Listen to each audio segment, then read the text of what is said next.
बहू बनी शेरनी। मीरा सोसाइटी में नई नई रहने आई थी। एक रोज उसकी पड़ोसन कहती है, हाय, मेरा नाम तमन्ना है, मैं पास के घर में रहती हूँ। आप नई आई हैं तो सोचा मिलाऊं। अच्छा किया, आइए ना बैठिए, मैं आपके लिए चाय लेकर आती हूँ। अरे नहीं, चाय तो मैं साथ लाई हूँ। सोचा आपने अभी अपना किचन सेट किया होगा कि भी नहीं। ये तो अच्छा किया, सच बहुत मन था चाय पीने का। ये मेरे हाथ के नमकीन खाइए। मीरा और तमन्ना में दोस्ती हो जाती है, लेकिन धीरे धीरे पता चलता है कि दोनों हैं एक दूसरे से बिल्कुल अलग। एक दिन दोनों पार्क में घूम रही थी कि एक लड़की मीरा को देखकर कहती है, कैसे रंग की साड़ी पहनी है, एक तो इतनी गर्मी, ऊपर से चटक रंग। कितनी गवार दिख रही है ना ये पीली साड़ी वाली। हाँ, और बाल भी कैसे उड़े उड़े हैं। तमन्ना को गुस्सा आ जाता है। हाँ, तो उसके उड़े हैं ना, तुम लोगों को क्यों जलन हो रही है? और रहा सवाल साड़ी के रंग का, तो जरा फैशन सेंस ऑन करो। इस समर ये रंग ऑन फैशन है, समझी? वो दोनों लड़कियां तमन्ना से लड़ने आ जाती हैं कि अरे छोड़ ना, जी रहने दीजिए। हाँ, सही कह रही हैं, खराबी तो है मेरे बाल और साड़ी, आप प्लीज जाइए यहाँ से। अरे क्यों इतना स्वीट बनती है तू सबसे? हर किसी को जवाब दिया करना। अरे क्या करना है, वो बुरा बोल रहे हैं तो अपना मुंह भी खराब कर ले क्या? ऐसा नहीं होता है, किसी की बुरी बात सुनने का मतलब है कि वो लोग सही बोल रहे थे। अरे किसी के बोलने से क्या होता है, हम क्यों अपना मुंह खराब करें। खैर, मीरा शांति से रहती, बच्चों को देखती खिलाती। उसका पति काम के सिलसिले से हमेशा बाहर ही रहता था, तो वो कोशिश करती कि उसके बच्चों को किसी भी चीज की कमी ना हो। एक रोज सास कहती है, अरे सारा दिन बच्चों में लगी रहती है। पता है बेटा यहाँ नहीं रहता मेरा, लेकिन मजाल है कि ये मेरा ख्याल रख ले। माफ करिए माँ जी, वो मयंक को स्पीच थेरेपी दिलाने ले गई थी, मैं अभी आपकी चाय बना देती हूँ। अरे चाय नहीं चाहिए, चाय पिला पिला कर मार दे तू। तेरे बाप ने बोला था कि शादी के वक्त 2 लाख देने के लिए, अभी तक 1 लाख दिए हैं, बाकी के पैसा कब देगा? बच्चे हो गए लेकिन दहेज पूरा नहीं दिया। माँ जी, वो पैसे उन्होंने मयंक के पापा को बिजनेस लगाने में जो मदद की थी ना, उसमें दे दिए थे। अरे वाह जी वाह, उसमें तो देना ही पड़ेगा ना, वो तो अलग से पैसे थे। तू रोज खाती है पीती है, उसके पैसे कहाँ से आएंगे? और ये तेरे बच्चे। तभी मीरा को गुस्सा आ जाता है। वो सास को आंख दिखाती है और सास कुछ सोचकर वहां से निकल जाती है। तभी वहां मीरा की दोस्त आ जाती है। क्या कह रही थी? कौन से पैसे ले लिए तेरे पापा ने? मीरा मुस्कुरा देती है। अरे वो पुराने लोग हैं ना, अपने तरीके से सोचते समझते हैं, छोड़ ना। और बता कैसे आना हुआ? अरे तेरा कुछ नहीं हो सकता। मेरी सास होती ना तो ऐसा मुंह तोड़ जवाब देती कि देखती ही रह जाती। मीरा मुस्कुरा देती है। मीरा सारा दिन घर का काम करती, शाम को तमन्ना के साथ अपने बच्चों को लेकर पार्क में जाती, जहां दोनों के बच्चे मिलजुल कर खेलते। अच्छा तमन्ना, मैं कुछ दिन बिजी रहूंगी, हस्बैंड आ रहे हैं ना, तो अगर मैं ना आ सकूं तो तुम आ जाना बिना कुछ सोचे। मीरा घर आ जाती है, जहां पति पहले से ही मौजूद होता है। तो मोहतरमा, वक्त मिल गया पति के लिए? अरे आप तो कल आने वाले थे ना? हाँ, लेकिन सरप्राइज देने की सोचा तुमको। कहाँ गए थे बच्चों के साथ? अरे बस पार्क तक गई थी बच्चों को खिलाने के लिए। वैसे अगर आपने सरप्राइज नहीं दिया होता तो मैं कुछ स्पेशल बनाती आपके लिए। अरे तुम्हारे हाथ की तो सिंपल दाल भी स्पेशल होती है। कुछ भी बना लो मीरा। मीरा का पति उससे बहुत प्यार करता था, वो उसे समझता था, लेकिन कभी कभी उस पर गुस्सा भी हो जाता था। अरे घर पर कोई है? कहाँ है मीरा? तभी तमन्ना के कान में मीरा के पति की आवाज आती है। यार बच्चे बच्चे, हमेशा तुम्हारा ध्यान बच्चों पर रहता है। चलो ठीक भी है, लेकिन मेरा भी तो सोचो। तुम्हें कौन सी शर्ट साफ करने को कहा था और तुमने कौन सी कर दी? यार पता नहीं ध्यान कहाँ रहता है तुम्हारा। जरा सी भी स्मार्टनेस नाम की चीज नहीं है, न बोलना आता है न समझना। मुझे आपने सफेद शर्ट साफ करने को कहा था, ये सफेद ही तो है। अरे पागल औरत, मुंह से सफेद निकल गया होगा, ये नीली करनी थी। लेकिन तुम खुद की अकल लगाओ तब ना पता चले कि कौन सी करनी है। तमन्ना बाहर खड़ी सब सुन रही थी। उसने वहां से निकल जाने में ही भलाई समझी, लेकिन अगले रोज पार्क में। देखो, मुझे गलत मत समझना, मैं ये नहीं कह रही हूँ कि तुम अपने पति से लड़ो या उसका मुंह तोड़ दो, लेकिन अपनी बात रखना तो सीखो। जमाना ऐसा नहीं है कि कोई किसी को कुछ भी सुना दे और अगला चुप रहे। चुप रहना ठीक है, लेकिन एक लेवल तक। मैं समझ रही हूँ तमन्ना, लेकिन मेरा नेचर कभी रहा ही नहीं। हाँ, मुझे भी गुस्सा आ जाता है, लगता है गलती कहाँ है, पर समझ में ही नहीं आता कि बोलूं क्या। खैर, बात आई गई हो जाती है। एक दिन मीरा के घर में बैठ तमन्ना और मीरा चाय पी रहे होते हैं कि वहां मीरा का बेटा रोते हुए आता है। मीरा घबरा जाती है। क्या हुआ बेटा? बेटे का रो रो कर बुरा हाल होता है। वो सिसकियां भर रहा होता है। क्या हुआ बेटा, कुछ तो बताओ। तभी पीछे से मीरा की बेटी भी आ जाती है। क्या हुआ भाई को बेटा? माँ, नीचे एक अंकल ने उसकी हंसी उड़ाई, उसे तोतला बोला। मीरा को बेटी की बात सुनकर गुस्सा आ जाता है। वो दौड़कर पार्क में बेटी के साथ जाती है। तमन्ना भी मीरा के पीछे जाती है। कौन थे अंकल? हाँ, वो लाल शर्ट वाले। क्या आपने मेरे बेटे को तोतला बोला? हाँ, क्योंकि वो तोतला रहा था। तोतला कहेगा। मीरा गुस्से से लाल हो जाती है और जोर जोर से चिल्लाने लगती है। मजाक समझा है क्या? किसी बच्चे के तोतलेपन को दूर करने के लिए माँ कितनी मेहनत करती है। मैं रोज उसे सबके सामने बोलने के लिए प्रेरित करती हूँ। बड़ी मुश्किल से मेरे बेटे ने बोलना सीखा है, उसे भी चुप करा दिया आपने। क्यों? मुझे माफ कर दीजिए। आपका बच्चा होता तो क्या उसका भी आप ऐसे ही मजाक उड़ाते? देख लीजिए मिस्टर, साफ बता दे रही हूँ, भूल से भी मेरे बच्चों का मजाक उड़ाने की कोशिश की तो बहुत ज्यादा बुरा हो जाएगा। तमन्ना दूर खड़ी मीरा का ये रूप देख रही होती है। वो समझ जाती है कि एक औरत के अंदर की शेरनी तभी जगती है जब उसके बच्चे को कुछ कहा जाए। बंजारन बहू। कमला एक बहुत स्वार्थी महिला है। उसने पैसों के लिए एक ऐसे इंसान से शादी की जो पहले से शादीशुदा और एक बच्चे का पिता भी था। कमला के पति को मरे हुए एक अरसा बीत गया है। अब वो अपने सौतेले बेटे वैभव के साथ रहती है। वैभव के दिल में अपनी माँ को लेकर इतना डर है कि वो अपनी माँ के सामने एक शब्द नहीं बोल पाता। उसकी माँ जो कहती है उसको सर झुकाकर वही मानना पड़ता है। वैभव, तुमने अभी तक घर का काम क्यों नहीं किया? तुमसे कितनी बार कहा है कि सूरज निकलने से पहले तुम घर की साफ सफाई पूरी कर दिया करो। वैभव कुछ नहीं बोलता, चुपचाप सर झुकाए अपनी माँ की बात सुनता रहता है।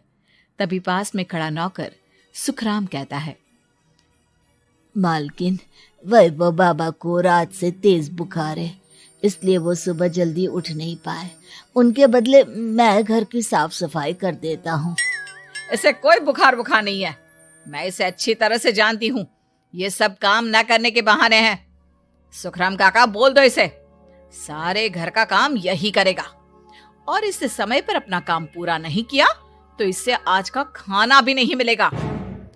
मगर मालकिन, वैभव बाबा की सच में ही तबीयत खराब है, आप एक बार देख तो लीजिए। कमला बिना कुछ बोले वहां से चली गई और बेचारा वैभव तेज बुखार में भी काम करता रहा। कमला वैभव की शादी एक ऐसी लड़की से कराना चाहती थी जो अनपढ़ हो और कमला से इसी तरह डरे जिस तरह वैभव डरता है, ताकि वैभव की सारी जायदाद और धन दौलत उसकी मुट्ठी में रहे। लेकिन आज के जमाने में ऐसी लड़की मिलना मुश्किल है। कमला कार में यही सब कुछ सोचती जा रही थी कि तभी रास्ते में, अरे ड्राइवर, तुमने कार क्यों रोक दी? और ये इतना शोर कैसा? मैडम, आगे कुछ बंजारों का खेल चल रहा है, इसलिए भीड़ लगी है। मैं अभी भीड़ को साइड में करवाकर कार निकालता हूँ। ड्राइवर भीड़ को साइड करके कार निकालने की कोशिश करने लगा कि तभी कमला की नजर रस्सी पर चल रही एक फुलवा नाम की बंजारन पर पड़ी। क्यों ना मैं इस बंजारन की शादी वैभव से करा दूं। ये तो अनपढ़ लग रही है, मेरे पैरों तले दबकर भी रहेगी। मुझे अभी इसके माँ बाप से बात करनी होगी। ये सोचकर कमला ने उन बंजारों से बात की और उन्हें शाम को अपने घर बुलाया। फुलवा के माता पिता वहां उसे लेकर आ गए। उन्होंने इतना आलीशान घर पहले कभी नहीं देखा था। अच्छा हुआ आप लोग आ गए। देखिए, मुझे घुमा फिरा कर बात करने की आदत नहीं है, इसलिए सीधे सीधे मुद्दे पर आती हूँ। मुझे आपकी बेटी बहुत पसंद है। मैं अपने इकलौते बेटे की शादी आपकी बेटी फुलवा से कराना चाहती हूँ। इसके बदले में आप जो चाहो वो ले सकती हैं। तभी फुलवा की माँ कहती है, ये क्या कह रही है मैम साहब, कहीं आप हमारी गरीबी का मजाक तो नहीं उड़ा रही ना? आप मेरे बेटे से मिल लो। अगर आपको मेरा बेटा पसंद आता है तो मैं कल से ही शादी की तैयारी शुरू कर दूंगी। सुखराम, सुखराम, वैभव को लेकर आओ। फुलवा अपनी माँ के कान में फुसफुसाती है। माँ, कहीं इस मेम साहब का छोरा पागल तो ना है? फुलवा अपनी माँ से बात कर रही होती है कि वैभव वहां आता है। फुलवा उसे देखती ही रह जाती है और उसके माता पिता उसकी शादी तय कर देते हैं। शादी वाले दिन किसी को फुलवा और वैभव की बेमेल विवाह की बात समझ में नहीं आती।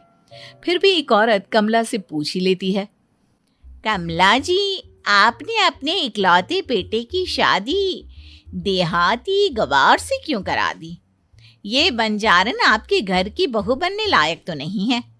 कम से कम अपने स्टेटस का ही ख्याल कर लिया होता। बहू तो अपने टक्कर की लाती, आपने तो बंजारन को ही बहू बना लिया। अब कमला को समझ में नहीं आ रहा था कि इस बात का क्या जवाब दे। वो कुछ देर चुप रही और सोच समझ कर कहती है, बहन जी, आपको तो पता है आजकल के बच्चे किसी की बात कहाँ सुनते हैं। मैं तो अपनी बहू एक पढ़ी लिखी और अपनी सोसाइटी की ही ढूंढ रही थी। लेकिन मेरे बेटे ने मेरे सामने इस बंजारन को लाकर खड़ा कर दिया। बोला कि मैं शादी करूंगा तो इसी से। अब भला मैं क्या करती, मुझे अपने बेटे के सामने झुकना ही पड़ा। कमला की ये बातें सुखराम भी सुन रहा था। उसने ये सारी बातें वैभव को जाकर बता दी।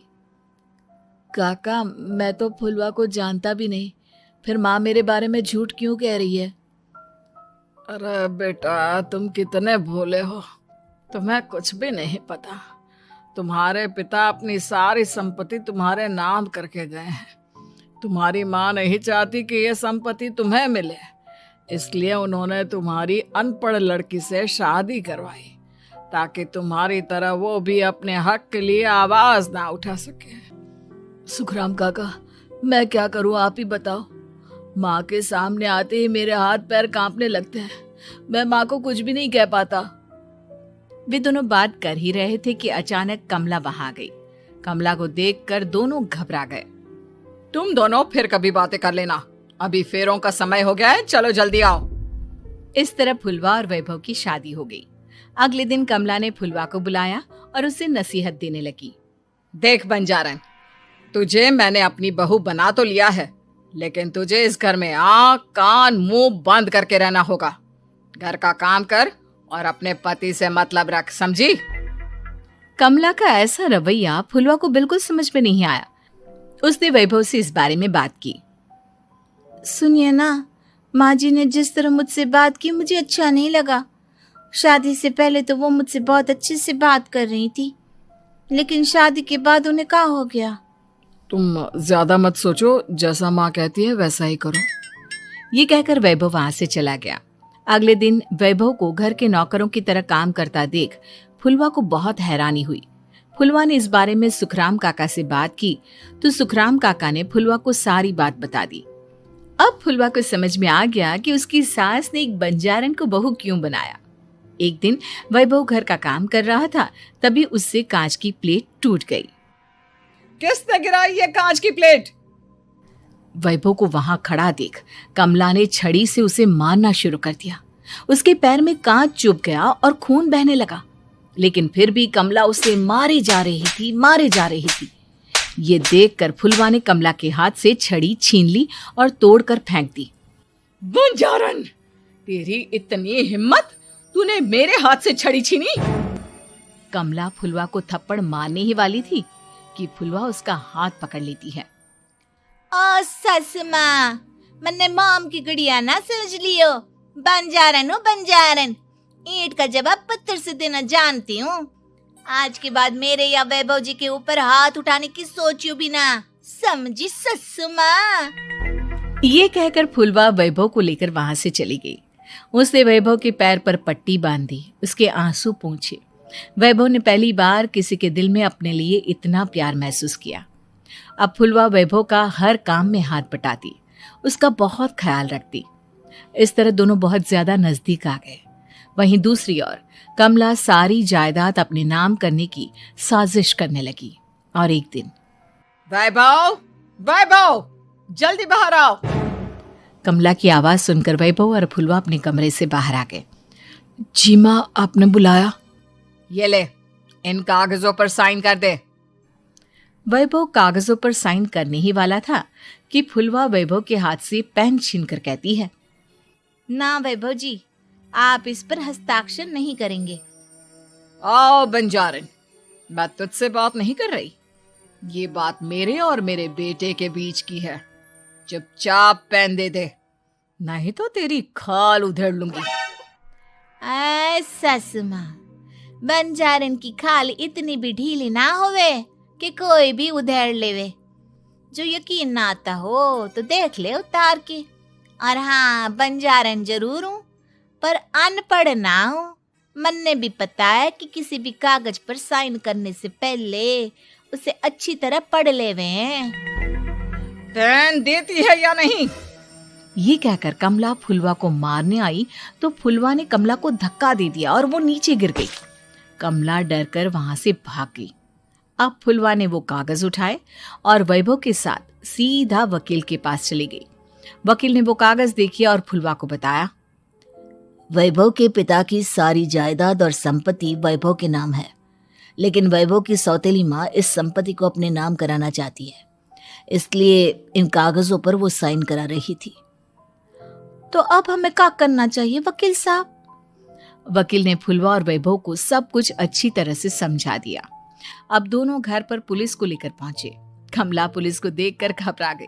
पुलिस ने कहा, आपके नाम की कंप्लेंट हुई है, आपको हमारे साथ थाने चलना होगा। कंप्लेंट? कैसे कंप्लेंट?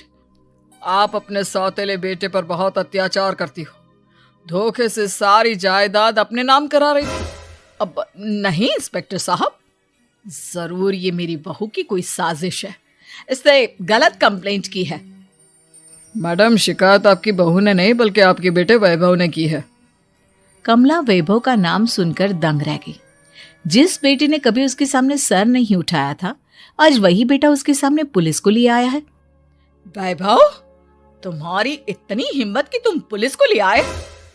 हाँ माँ, मैं लाया हूँ पुलिस को, और मेरे अंदर इतनी हिम्मत कभी ना आती अगर फुलवा मेरा साथ ना देती। आपने बंजारन बहू को लाकर अपने ही पैर पर कुल्हाड़ी मारी है माँ। मैडम, अब की बात खत्म हो गई हो तो चलो हमारे साथ। वैभव, मुझे माफ कर दो, मुझे थाने मत भेजो। आज के बाद मैं तुम्हें कभी नहीं मारूंगी, तुम्हें कभी परेशान नहीं करूंगी, मुझे माफ कर दो। वैभव अपनी कंप्लेंट वापस ले लेता है और पुलिस वहां से चली जाती है। वैभव अपनी सौतेली माँ से कहता है, मैंने पुलिस को वापस तो भेज दिया है, लेकिन मैं आपको माफ नहीं कर सकता। आपने बचपन से आज तक कभी मेरे सर पर हाथ नहीं रखा, हमेशा मुझे मारती रही, नौकरों की तरह बर्ताव करती रही। आप इस घर में नहीं रह सकती, चली जाइए यहाँ से। कमला घर छोड़कर चली गई और सड़क किनारे खड़ी होकर सोचने लगी, काश मैंने वैभव को माँ की तरह प्यार किया होता तो आज मैं इस तरह से बेसहारा ना हो जाती।